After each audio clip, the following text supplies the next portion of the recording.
Erling Haaland's early goal at Turf Moor did two things in one evening. It nudged Manchester City above Arsenal to the top of the Premier League, and it ended Burnley's top-flight tenure after a solitary, difficult season. This piece examines what the result means for both clubs as the title race enters its final 5 games, and whether Burnley can break a cycle that is starting to look permanent. For Burnley, the date carried a painful symmetry. Exactly 1 year and 1 day after beating Sheffield United to secure automatic promotion back to the top flight, their Premier League stay was extinguished inside 5 minutes at their own ground. City were not clinical by their own demanding standards. Rayan Cherki saw a ferocious effort brilliantly tipped onto the crossbar by Dubravka, and Nico O'Reilly's header was also kept out by the Slovak goalkeeper, who had a fine individual evening in a cause already lost. Rayan Ait-Nouri blazed over following a fluid team move.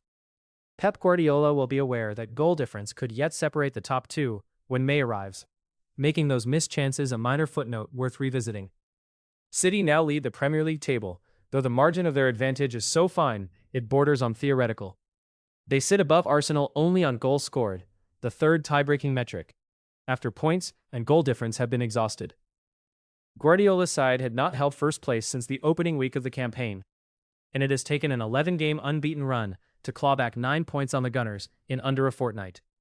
What gives City a psychological edge heading into the final 5 games is the weight of recent experience. Parker's side took just 4 wins from the entire campaign, with only one of those arriving after the start of November. The absence of any consistent attacking platform through the second half of the season is significant. 4 wins all season suggests a squad that was capable of competing in isolated moments, but never built the cohesion required to string results together. Jadon Anthony cut in and forced a save from Gianluigi Donnarumma, and Zian Fleming dragged a shot wide from a position that deserved better. But Burnley's attacking threat has lacked the consistency to trouble sides with genuine defensive organization.